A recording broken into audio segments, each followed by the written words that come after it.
زدني علما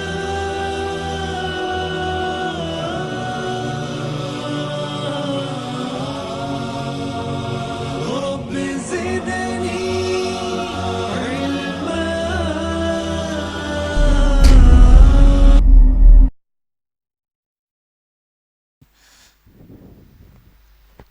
السلام علیکم ورحمۃ اللہ وبرکاتہ.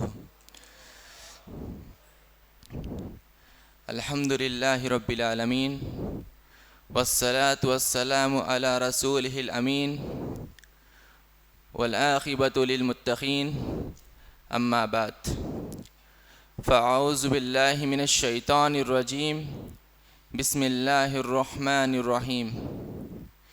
ان اللہ وملائکتہ یصلون علی النبی یا ایہا الذین آمنوا صلوا علیہ وسلموا تسلیما. اللہم صل علی محمد وعلی آل محمد. تمام تعریفیں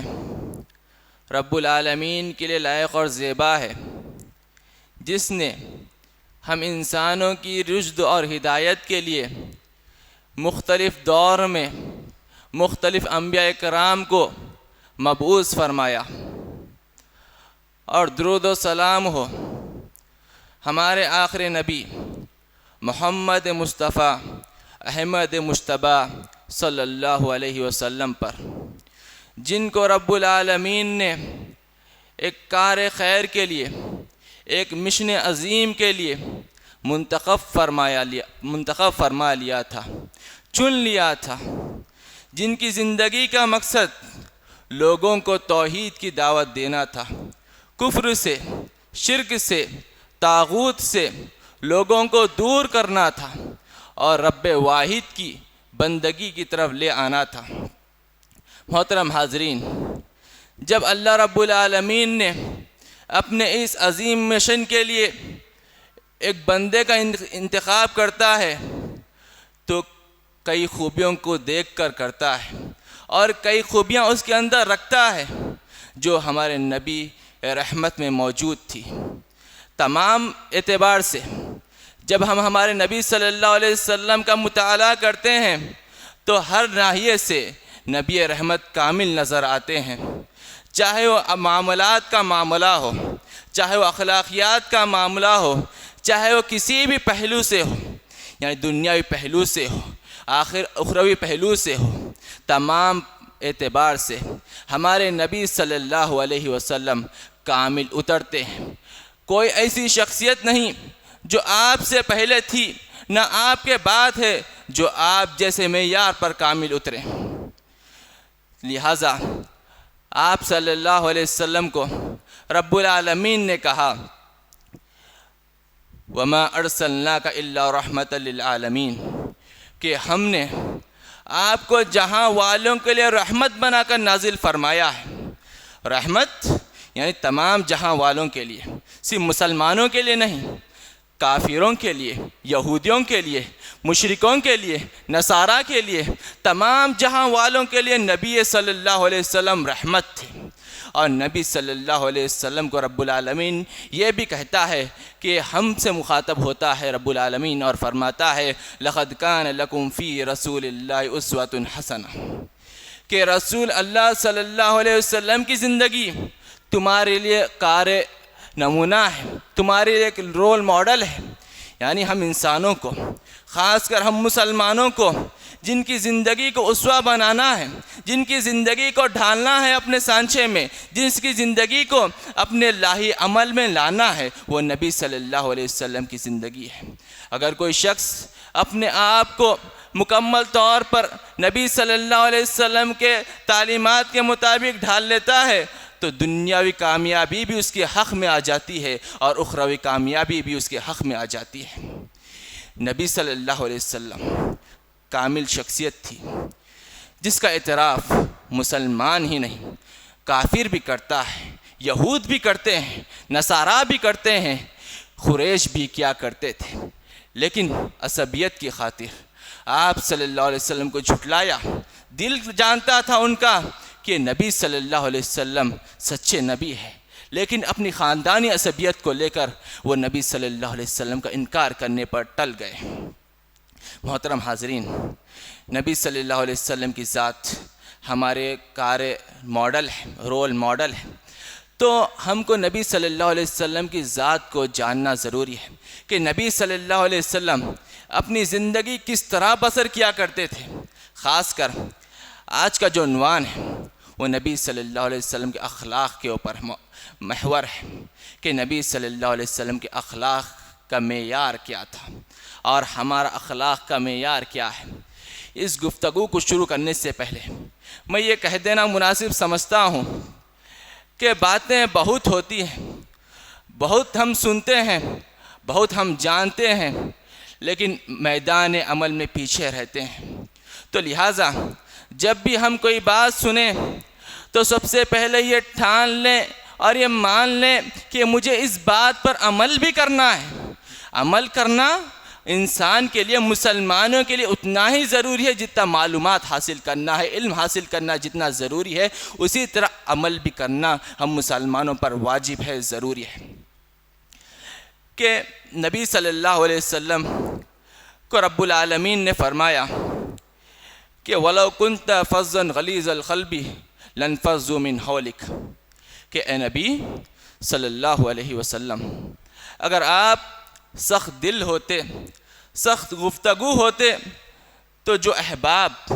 آپ کے ارد گرد بیٹھے ہوئے ہیں، مجلس کو روشن کیے ہوئے ہیں، وہ آپ کے ارد گرد نہ ہوتے بلکہ آپ سے فرار اختیار کر لیتے۔ یعنی نبی صلی اللہ علیہ وسلم کے اخلاق کا ایک کردار یہاں پر رب العالمین نے اجاگر کیا اور یہ بیان فرمایا کہ نبی صلی اللہ علیہ وسلم دل کے اعتبار سے بھی نرم تھے اور گفتار کے اعتبار سے، بات کے اعتبار سے بھی نرم تھے، کہ ایسی گفتگو کرتے کہ سامنے والے کو اس سے ذرا بھی ٹھوس نہ پہنچتی۔ کہ مثال کے طور پر کہ نبی صلی اللہ علیہ وسلم اگر کسی شخص کو نصیحت کرنا ہوتا اور مجلس ہوتی تو اسے خاص طور پر مخاطب کر کے نصیحت نہیں کرتے، اس لیے کہ اس سے اس کی شخصیت مجروح ہوتی ہے، اس کے دل کو ٹھیس پہنچتا ہے اس وقت جب مجلس ہوتی ہے۔ لیکن آپ صلی اللہ علیہ وسلم کو کسی خاص شخص کو مخاطب کرتے ہوئے نصیحت کرنا ہوتا ہے تو آپ صلی اللہ علیہ وسلم اس نصیحت کو عموم کر دیتے اور تمام کو نصیحت کرتے، جس کی وجہ سے وہ خاص شخصیت کو بھی نصیحت ہو جایا کرتی تھی۔ تو اسی پہلو سے کہ نبی صلی اللہ علیہ وسلم اپنے اعمال میں، اپنے کردار میں کامل تھے۔ مختصر سی گفتگو کی جائے گی نبی صلی اللہ علیہ وسلم کے زندگی کے مختلف احوال پر، مختصر سی نظر ڈالی جائے گی اور بیان کرنے کی، سمجھانے کی کوشش کی جائے گی۔ رب العالمین سے دعا ہے، اے پروردگارہ، کہ ہم جو سنتے ہیں اس کے مطابق عمل کرنے کی توفیق عطا فرمائے، آمین۔ محترم حاضرین، کسی تزکیہ نظار نے کہا کہ کوئی شخص جو کامیاب ہوتا ہے اپنی زندگی میں، لیکن وہ اپنے گھر میں کامیاب نہیں ہوتا، اپنے گھر میں اس طرح کامل نہیں ہوتا جس طرح باہر کامل ہوتا ہے۔ لیکن یہ بات اوروں پر تو فٹ ہو سکتی ہے، لیکن نبی صلی اللہ علیہ وسلم پر ہرگز فٹ نہیں ہو سکتی۔ کہ نبی صلی اللہ علیہ وسلم نے اپنے صحابہ کو، اپنے ازواج مطہرات کو یہ پیغام دے دیا تھا کہ جو کچھ تم مجھے خلوت میں دیکھتے ہو وہ جلوت میں بیان کر دو، جو کچھ تم مجھے رات کی اندھیریوں میں دیکھتے ہو وہ دن کی روشنائی میں بیان کر دو، اور جو کچھ تم مجھے بند کھٹوریوں میں دیکھتے ہو اسے کھلے چھتوں پر اعلان کر دو۔ یعنی نبی کی ذات جس طرح باہر تھی گھر کے باہر، اسی طرح گھر کے اندر بھی تھی۔ یعنی اس کا مطلب یہ ہے کہ نبی صلی اللہ علیہ وسلم کی شب و روز معیار کے ساتھ، اخلاق کے ساتھ گزارا کرتی تھی اور رب العالمین کے خوف کے ساتھ آپ کی شب و روز گزرتی تھی۔ محترم حاضرین، کہ نبی صلی اللہ علیہ وسلم کے گھر کے حالات، نبی صلی اللہ علیہ وسلم کے بازار کے حالات، نبی صلی اللہ علیہ وسلم کفار کے ساتھ کس طرح معاملہ کیا کرتے تھے، نبی صلی اللہ علیہ وسلم قیدیوں کے ساتھ کس طرح معاملہ کیا کرتے تھے، نبی صلی اللہ علیہ وسلم کس طرح یتیموں کے ساتھ، بچوں کے ساتھ معاملات کیا کرتے تھے، ان تمام میں آپ صلی اللہ علیہ وسلم کا معیار اخلاق کیا تھا، ان چیزوں کو ہم مختصر سے طور پر جاننے کی کوشش کریں گے کہ سب سے پہلے نبی صلی اللہ علیہ وسلم نے یہ فرمایا، خیرکم خیرکم لأہلہ وانا خیرکم لأہلی، کہ تم میں سے بہترین شخص وہ ہے جو اپنے گھر والوں میں بہتر ہو، اور میں تم تمام میں اپنے گھر والوں میں بہتر ہوں۔ یعنی نبی صلی اللہ علیہ وسلم اپنے گھر میں اپنے گھر والوں کو، اپنے اہل و عیال کو، اپنے ازواج مطہرات کو، اپنے بیوی کو، اپنے بچوں کو، اپنے نواسیوں کو، تمام کو معیار کے ساتھ، اخلاق کے ساتھ پیش آتے تھے۔ اس لیے فرمایا وَأَنَا خَيْرُكُمْ لِأَهْلِي، کہ حضرت عائشہ رضی اللہ عنہا سے کوئی صحابیہ دریافت کرتی ہے کہ رسول اللہ صلی اللہ علیہ وسلم گھر میں کیا کرتے ہیں، تو کہتی ہیں کہ رسول اللہ صلی اللہ علیہ وسلم اپنے گھر میں کاموں میں مصروف ہو جایا کرتے تھے، یعنی ازواج کا ہاتھ بٹورا کرتے تھے، اور جب نماز کا وقت آتا تو اٹھ کھڑا ہو جاتے تھے۔ یعنی یہ بتانا مقصود ہے انسان کتنا بھی بلند ہو لیکن اس کے اخلاق معیار کے ہو تو اپنے آپ کو کمتر دیکھتا ہے، اپنے آپ کو حقیر چیزوں میں بھی بہتر ثابت کرتا ہے۔ یہ اخلاق کا معیار ہے کہ نبی صلی اللہ علیہ وسلم کے پاس ایک دفعہ حضرت فاطمہ رضی اللہ عنہا آئی، تو نبی صلی اللہ علیہ وسلم کا اخلاق دیکھیے کہ نبی صلی اللہ علیہ وسلم نے اپنے لخت جگر فاطمہ رضی اللہ عنہا کے لیے اٹھ کھڑے ہوئے، انہیں بوسہ دیا، ان کے لیے جگہ فراہم کی۔ یہ آپ صلی اللہ علیہ وسلم کا کردار تھا۔ آپ صلی اللہ علیہ وسلم اپنے نواسوں کے لیے جو اخلاق رکھتے تھے، یعنی نماز میں کبھی سجدے کی حالت میں ہوتے اور حسن رضی اللہ عنہ یا حسین رضی اللہ عنہ آپ کے اوپر چڑھ جاتے تو ان کے لیے اپنا سجدہ طویل کر دیا کرتے، اور اسی طرح امامہ بن زینب رضی اللہ عنہ کو آپ صلی اللہ علیہ وسلم قیام کی حالت میں گود میں اٹھا لیا کرتے، یعنی آپ صلی اللہ علیہ وسلم اپنے گھر میں مشفق نظر آتے ہیں۔ عموماً یہ ہوتا ہے کہ انسان باہر اپنے آپ کو معیار پر ثابت کرنے کی کوشش کرتا ہے، لیکن گھر کے حالات میں، گھر کے ماحول میں وہ سخت دل ہوا کرتا ہے، لیکن اصل انسان، اصل معیاری انسان وہی ہے جو گھر میں بھی یکساں ہو اور باہر بھی یکساں ہو۔ یہ معیار اخلاق کی دلیل ہے۔ محترم حاضرین، انس رضی اللہ عنہ جو آپ صلی اللہ علیہ وسلم کی بے انتہا خدمت کرتے رہے بچپن سے، فرماتے ہیں انس رضی اللہ عنہ کہ آپ صلی اللہ علیہ وسلم کی جب میں بچپن میں خدمت کیا کرتا تھا تو کبھی چوک ہو جاتی، کبھی میں کام کے لیے جاتا لیکن راستے میں کھیل میں مصروف ہو جاتا، لیکن اس کے باوجود بھی رسول اللہ صلی اللہ علیہ وسلم نے مجھے کچھ برا بھلا نہیں کہا۔ یہ آپ صلی اللہ علیہ وسلم کا صبر تھا، آپ صلی اللہ علیہ وسلم کے اخلاق کا معیار تھا۔ اور اسی طرح آپ صلی اللہ علیہ وسلم اس طرح متحمل تھے کہ آپ صلی اللہ علیہ وسلم کا جب گزر بچوں کی محفل سے ہوتا تو آپ صلی اللہ علیہ وسلم چھوٹوں کو بھی سلام کیا کرتے تھے۔ وَإِذَا مَرَّ عَلَى الْغِلْمَانِ فَسَلِّمْ عَلَيْهِ، کہ جب نبی صلی اللہ علیہ وسلم کا گزر بچوں کے پاس ہوتا تو نبی صلی اللہ علیہ وسلم بچوں کو بھی سلام کیا کرتے تھے۔ تو یہ ہمارے اندر بھی ہونا چاہیے۔ ہم تکبر میں آ جاتے ہیں اور ہم یہ سمجھتے ہیں کہ چھوٹا ہی بڑے کو سلام کرے، نہیں، آداب یہ بھی ہے کبھی کبھار بڑے بھی چھوٹے کو سلام کر لیا کرے۔ محترم حاضرین،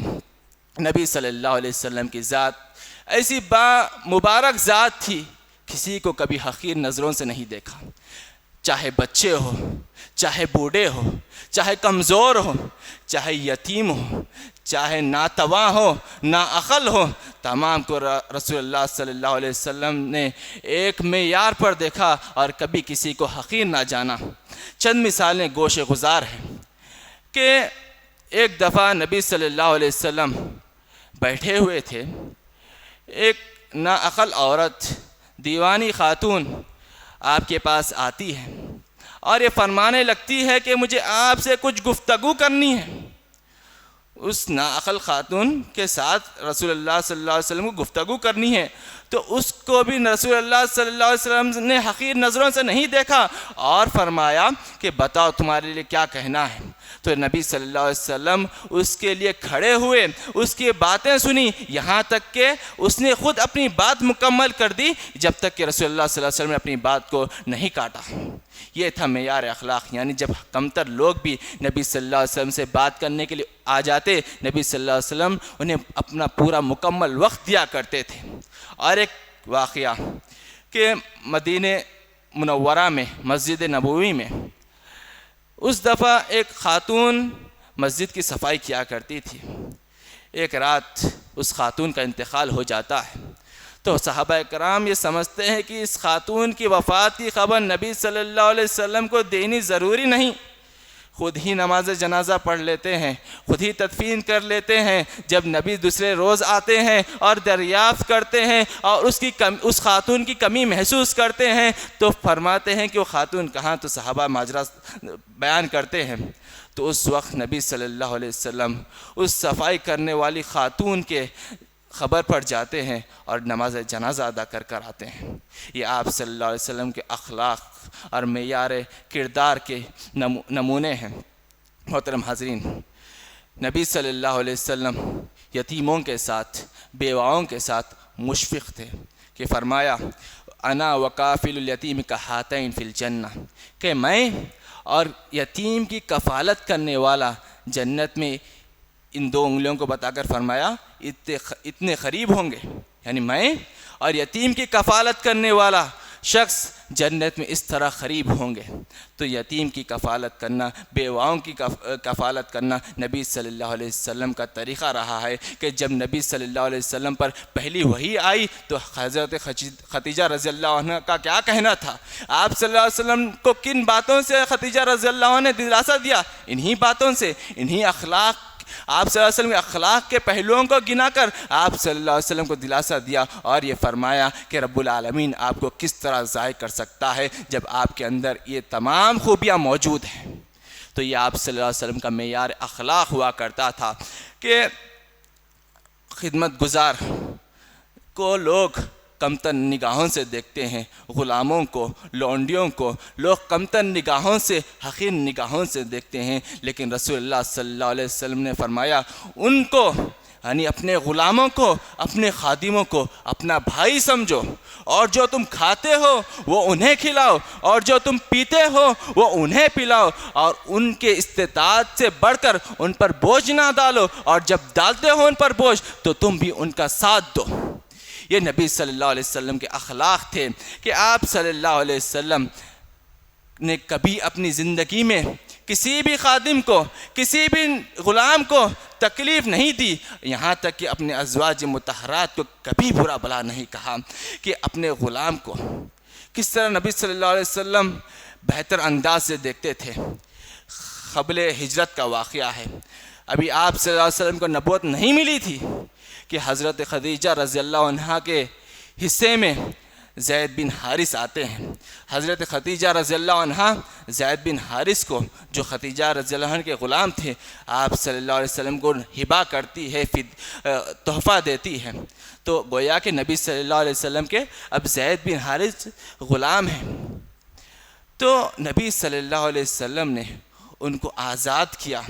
اور ان کو منہ بولا بیٹا قرار دیا. یہ الگ مسئلہ ہے کہ بعد میں وحی آئی اور منہ بولا بیٹا کہنے کی کیفیت بدل گئی اور اپنے اصلی باپ کے نسب پہ ہی ان کو بولا گیا اور وہ زید بن حارث رہے. لیکن نبوت سے پہلے کا واقعہ ہے کہ آپ صلی اللہ علیہ وسلم کے اخلاق نبوت سے پہلے بھی اس طرح تھے جو نبوت کے بعد تھے. کہ جب زید بن حارث رضی اللہ عنہ کے والد آپ صلی اللہ علیہ وسلم کے پاس آتے ہیں, یعنی حضرت حارثہ آپ صلی اللہ علیہ وسلم کے پاس جب آتے ہیں اور یہ کہتے ہیں کہ یہ میرا بیٹا ہے اور مجھے واپس چاہیے, تو نبی صلی اللہ علیہ وسلم حضرت زید سے فرماتے ہیں کہ کیا تم جانا چاہتے ہو یا میرے پاس رہنا چاہتے ہو؟ تو زید بن حارث رضی اللہ عنہ یہ فرماتے ہیں کہ نہیں, میں اپنے حقیقی باپ کے ساتھ جانا نہیں چاہتا, میں آپ کے ساتھ رہنا چاہتا ہوں, میں آپ کے ساتھ رہنا چاہتا ہوں. اللہ اکبر. یہ آپ صلی اللہ علیہ وسلم کے وہ اخلاق سے متاثر ہوئے تھے جو آپ صلی اللہ علیہ وسلم نے ان کے ساتھ بتائے تھے. محترم حاضرین, کہ غلاموں کے ساتھ، قیدیوں کے ساتھ آپ صلی اللہ علیہ وسلم کا یہی معمول رہا کہ کبھی کسی قیدی کو قید کر لیا جاتا تو اس پر ظلم نہیں کیا جاتا، جب اسے امان دی جاتی تو اسے قتل نہیں کیا جاتا۔ اور آپ صلی اللہ علیہ وسلم کے اخلاق یہ تھے، آپ صلی اللہ علیہ وسلم نے اپنے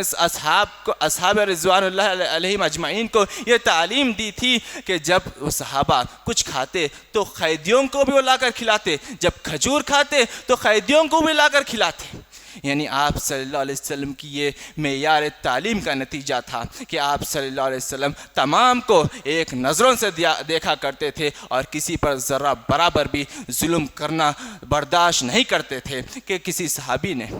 اپنی لونڈی کو تماچا مارا تو نبی صلی اللہ علیہ وسلم آگ ببولا ہو گئے، غصے میں آ گئے، تو صحابی نے اس لونڈی کو آزاد کر دیا۔ یعنی آپ صلی اللہ علیہ وسلم کسی غیر کی لونڈی کو تکلیف دیتا ہوا بھی محسوس نہیں کر سکتے تھے، برداشت نہیں کر سکتے تھے۔ یہ آپ صلی اللہ علیہ وسلم کے معیار اخلاق کا نتیجہ ہے۔ محترم حاضرین، کہ آپ صلی اللہ علیہ وسلم کے پاس جب کبھی قیدی ہوتے تو بسا اوقات حالات کے اعتبار سے انہیں سزا بھی دی جاتی اور بسا اوقات انہیں معاف بھی کر دیا جاتا۔ جنگ بدر کے قیدیوں کو معاف کیا گیا، جنگ حنین کے قیدیوں کو معاف کیا گیا۔ یعنی آپ صلی اللہ علیہ وسلم کو اگر کوئی ایسا موقع ملتا کہ آپ صلی اللہ علیہ وسلم کسی پر رحم کر سکیں، کسی کو معاف کر سکیں، کسی کو درگزر کر سکیں، تو آپ صلی اللہ علیہ وسلم کھلے دل سے، کھلے انداز سے انہیں معاف کر دیا کرتے، انہیں درگزر کر دیا کرتے تھے۔ اور یہ قیدی کافر قیدی کی ہی بات نہیں، کافر دشمن کو بھی رسول اللہ صلی اللہ علیہ وسلم معاف کیا کرتے تھے۔ یعنی قیدی تو ہمارے قبضے میں ہوتا ہے، اس کے ساتھ ہم جو چاہیں کریں، لیکن جب کافر دشمن ہمیں اذیتیں دینے لگے، ہمیں تکالیف دینے لگے، تو اس وقت بھی رسول اللہ صلی اللہ علیہ وسلم کی یہ بات تھی کہ رسول اللہ صلی اللہ علیہ وسلم ان کو بھی معاف کر دیا کرتے تھے۔ چند واقعات آپ کے گوش و گزار ہیں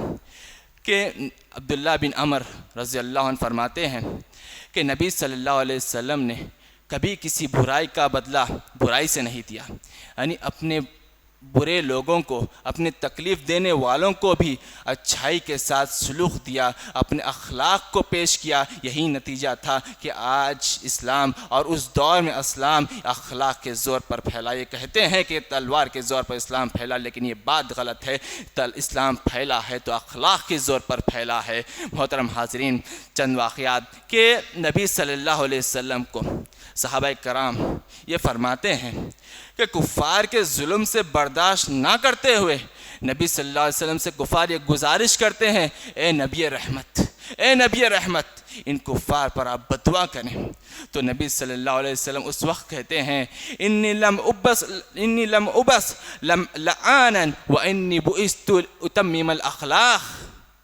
کہ میں کسی پر لعنت بھیجنے والا بنا کر نہیں بھیجا گیا، میں تو رحمت بنا کر بھیجا گیا ہوں، میں تو رحمت بنا کر بھیجا گیا ہوں۔ آپ صلی اللہ علیہ وسلم ان کے لیے دعا کرتے، یعنی کفار کے لیے جو آپ صلی اللہ علیہ وسلم اذیتیں دیتے، چوٹیں پہنچاتے، ان کے لیے آپ صلی اللہ علیہ وسلم رب العالمین سے دعا کرتے۔ کہ احد کا واقعہ ہے کہ آپ صلی اللہ علیہ وسلم کو جنگ احد میں سخت تکلیف پہنچی، آپ صلی اللہ علیہ وسلم کے چہرے سے لوح مبارک خون بہنے لگا، تو اس وقت بھی آپ صلی اللہ علیہ وسلم نے کہا، رب اغفر لی لقومی فانہم لا یعلمون، اے رب العالمین میری قوم کو معاف کرنا اس لیے کہ وہ مجھے نہیں جانتی تھی۔ یعنی آپ صلی اللہ علیہ وسلم کو تکلیف پہنچی، اس کے بعد بھی رسول اللہ صلی اللہ علیہ وسلم کے زبان سے دعائیں نکلتے ہیں، ان کے لیے مغفرت کے کلمات نکلتے ہیں۔ طائف کا واقعہ ہے، طائف کے اوباشوں نے رسول اللہ صلی اللہ علیہ وسلم کو مختلف اذیتوں سے، مختلف طریقوں سے تکالیف دی۔ آپ صلی اللہ علیہ وسلم کی جوتی، آپ صلی اللہ علیہ وسلم کی جوتی مبارک خون سے جم گئی تھی، اس وقت بھی نبی صلی اللہ علیہ وسلم نے انہیں معاف کیا۔ اس وقت اتنی تکالیف پہنچی، اتنی اذیت پہنچی کہ اللہ رب العالمین نے جبرائیل کو نبی صلی اللہ علیہ وسلم کے پاس بھیج دیا۔ جبرائیل علیہ السلام آ کر کہتے ہیں، اے رسول اللہ صلی اللہ علیہ وسلم، رب العالمین نے آپ کے لیے پہاڑوں کے فرشتوں کے بھی نازل کیا ہے، پہاڑ کا فرشتہ بھی موجود ہے، پہاڑ کا فرشتہ آتا ہے اور کہتا ہے اے نبی صلی اللہ علیہ وسلم، رب العالمین نے مجھے حکم دیا کہ اگر آپ کہہ دیں تو میں ان پر عذاب طاری کر دوں اور انہیں 2 پہاڑوں کے بیچ میں مسخ کر دوں۔ تو نبی صلی اللہ علیہ وسلم اس وقت یہ کہتے ہیں کہ مجھے یہ امید ہے کہ آج نہیں تو کل یا ان کی آنے والی نسل رب العالمین کو ماننے والی ہوگی، اس لیے انہیں بھی معاف کیا۔ لیکن رب العالمین کا کرنا ایسا ہوا کہ چند سالوں میں تمام کا تمام طائف قبیلہ مشرف اسلام ہوتا ہے۔ یہ نبی صلی اللہ علیہ وسلم کے اخلاق تھے۔ اور سب سے عظیم واقعہ فتح مکہ کا واقعہ ہے کہ نبی صلی اللہ علیہ وسلم کے اقتدار میں سب کچھ تھا، چاہے تو اپنے پہلے کے دشمنوں کو جو آپ صلی اللہ علیہ وسلم کو اور صحابہ کرام کو مختلف اذیتوں سے دوچار کیے، انہیں قتل کر سکتے تھے، انہیں سر انجام تک پہنچا سکتے تھے، لیکن اس وقت بھی نبی صلی اللہ علیہ وسلم نے انہیں معاف کیا، انہیں درگزر فرمایا۔ سعد بن عبادہ رضی اللہ عنہ کہتے ہیں کہ جب قافلہ مدینے سے مکہ روانہ ہوتا ہے فتح یاب ہونے کے لیے، سعد بن عبادہ رضی اللہ عنہ کہتے ہیں الیوم یوم الملحمہ، کہ آج کا دن خون بہانے کا دن ہے، آج کا دن بدلہ لینے کا دن ہے۔ لیکن نبی صلی اللہ علیہ وسلم نبی رحمت کہتے ہیں کہ نہیں، یہ بات غلط ہے، الیوم یوم المرحمہ، آج کا دن رحم کرنے کا دن ہے، آج کا دن درگزر کرنے کا دن ہے، آج کا دن کعبے کے اعزاز کو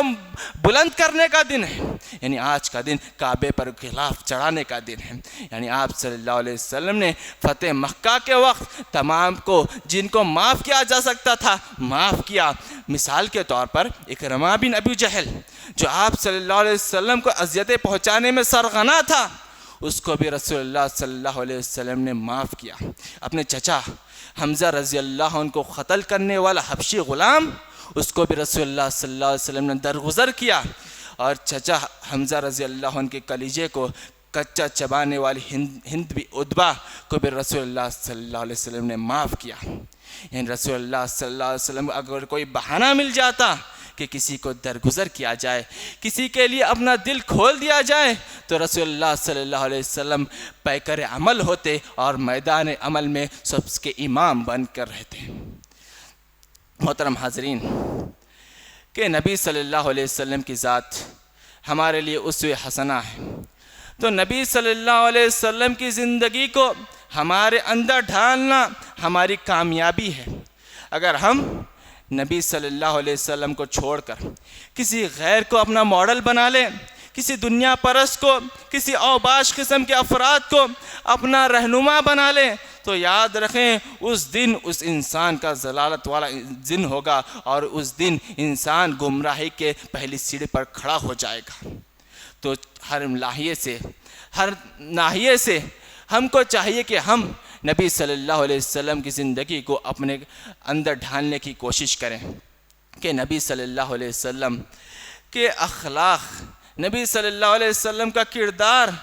اتنا وسیع تھا، اتنا اعلیٰ تھا، اتنا بلند تھا کہ مسلمان ہی کیا، کفار بھی نبی صلی اللہ علیہ وسلم کی اس اخلاق کو، آپ کے ان کردار کو ماننے پر مجبور ہو گئے۔ کہ مائیکل ہارٹ نامی ایک مصنف ہے، امریکن مصنف، اس کی کتاب ہے دی 100 نامی۔ اس کتاب میں اس مصنف نے دنیا کے ابتدا سے یہاں آج کے دور تک کے تمام مشہور ہستیوں کو جمع کیا، اور ان مشہور ہستیوں میں سے 100 کا انتخاب کیا، اور ان میں ایک رینکنگ دی، یعنی تمام کو ایک ترتیب سے لیول میں رکھا، اور تمام میں سب سے پہلا نام جس کو وہ نمونے کے طور پر ذکر کرتا ہے وہ نبی صلی اللہ علیہ وسلم کا نام ہے۔ یعنی دنیا میں کوئی ایسی شخصیت نہیں آئی جو نبی صلی اللہ علیہ وسلم سے زیادہ کامل ہو، اکمل ہو، جامع ہو۔ محترم حاضرین،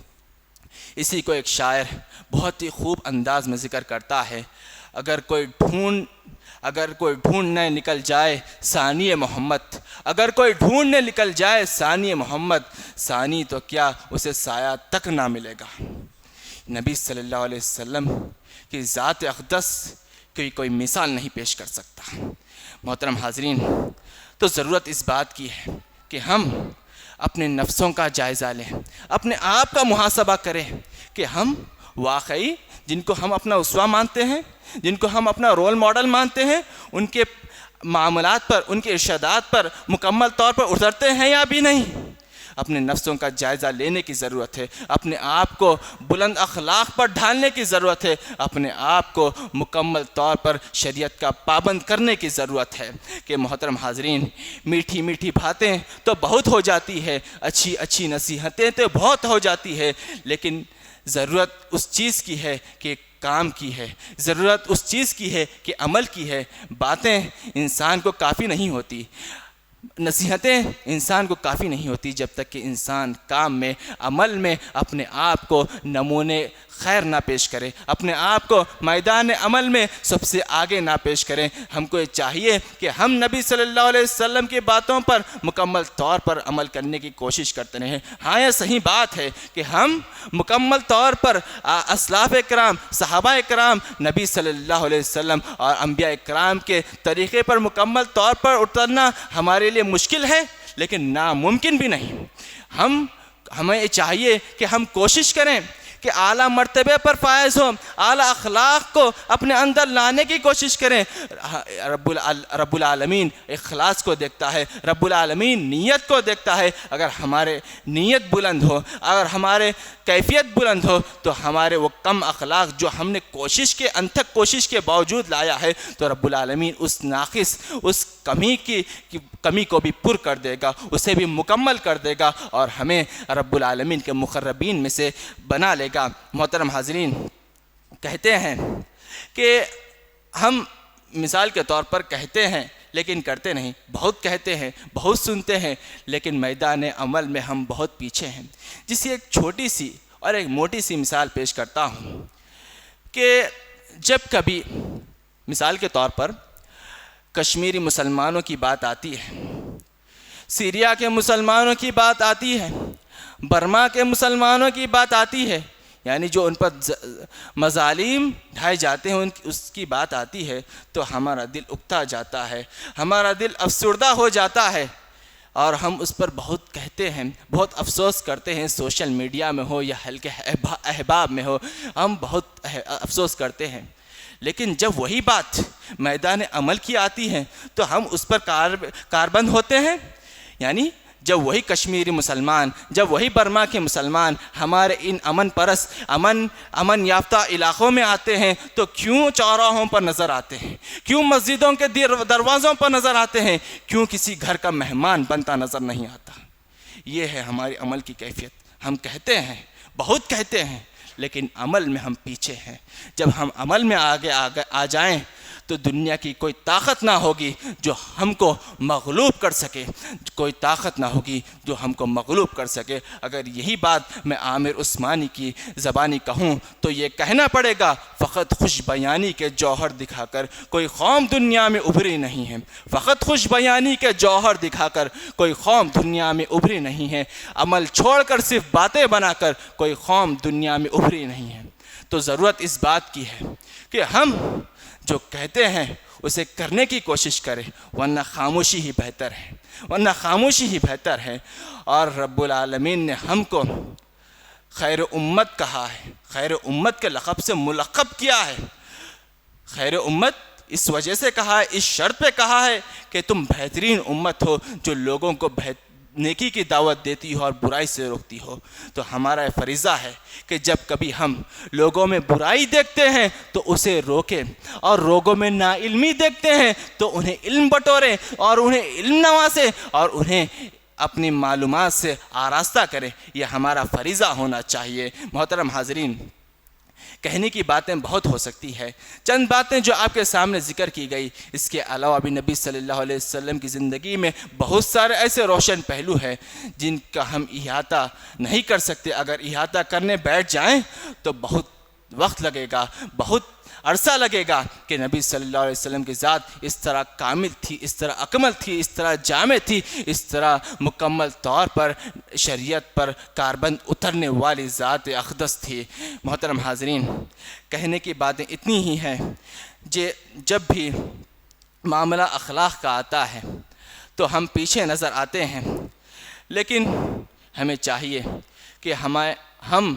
اپنی طبیعت کے مغرور کو ختم کریں، اپنے دل کی کیفیتوں کو نرم کریں اور بڑوں کے ساتھ اور چھوٹوں کے ساتھ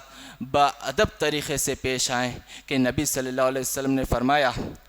لیس منا من لم یرحم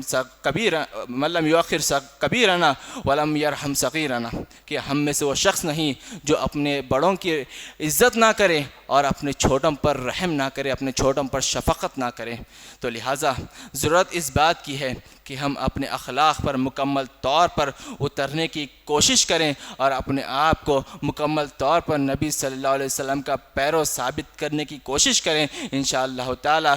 فتح ہماری ہی ہوگی، فتح ہماری ہی ہوگی، غلبہ ہمارا ہی ہوگا۔ دنیا کی کوئی طاقت، کوئی سلطنت، کوئی حکومت ایسی نہیں ہوگی جو مسلمان جب اپنی اصلی حالت پر آ جائیں تو انہیں مغلوب کر سکے، انہیں ستا سکے، انہیں اپنے ظلم کے ڈھیر میں لا سکیں۔ یعنی ہمیں ضرورت اس بات کی ہے کہ ہم اپنی اصلیت پر آ جائیں کہ فرمایا کسی اسلاف نے کہ امت کی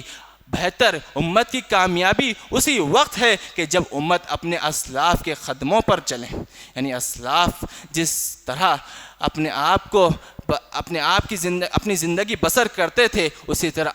ہم بھی یعنی امت کے آخری گروہ بھی اپنی زندگی کو اپنے اسلاف پر، اپنے صحابہ کی زندگی کے مطابق ڈھالیں گے تو انشاءاللہ تعالی ہماری زندگی بھی بہتر ثابت ہوگی، ہماری زندگی بھی بہتر انداز میں ثابت ہوگی اور ہم کامیاب یافتہ انسان ہوں گے، ہماری زندگی بھی سنورے گی، ہماری آخرت بھی سنورے گی۔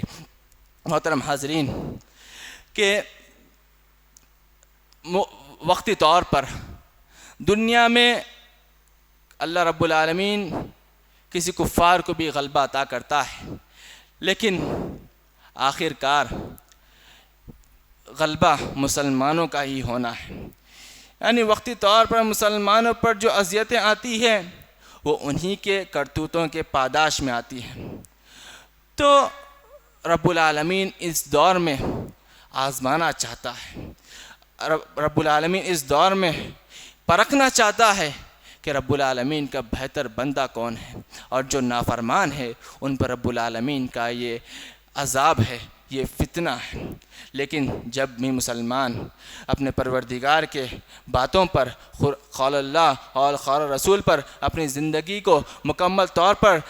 ڈالنے کی کوشش کریں گے تو انشاءاللہ تعالی غلبہ ہمارا ہی ہوگا۔ اور کہ فرمایا رب العالمین نے لَأَغْلِبَنَّ أَنَا وَرُسُلِي إِنَّ اللَّهَ قَوِيٌّ عَزِيزٌ، کہ غالب ہوگی تو اللہ رب العالمین کی ذات ہوگی، نبی صلی اللہ علیہ وسلم کی ذات ہوگی۔ بے شک اللہ رب العالمین قوی ہے اور بلند و بالا ہے اور جو کہتا ہے اور وہ کرتا ہے۔ تو رب العالمین سے دعا ہے کہ اے پروردگارہ ہم کو کہنے سے زیادہ، سننے سے زیادہ عمل کرنے والا موحد بنائے۔ اے رب العالمین ہم کو دنیا میں آپ صلی اللہ علیہ وسلم کے اخلاق کو پیش کرنے والا بنائے۔ اے رب العالمین ہم کو اپنے اسلاف کرام کی زندگی کے مطابق، اپنے صحابہ کرام رضوان اللہ علیہم اجمعین کے زندگی کے مطابق ڈھالنے والا بنائے، اپنی زندگی کو اسلام کے خاطر اپنی زندگی کو بسر کرنے والا بنائے۔ اور رب العالمین ہم کو جب تک زندہ رکھے اسلام کی حالت میں رکھے، کلمہ گو رکھے، اور جب ہمارا خاتمہ بھی ہو تو کلمہ توحید پر ہو۔ اور آمین وآخر الدعوانا ان الحمد للہ رب العالمین وصلی اللہ علی نبینا محمد صلی اللہ علیہ وسلم۔ مزید علماء اور مقررین کے بیانات سننے کے لیے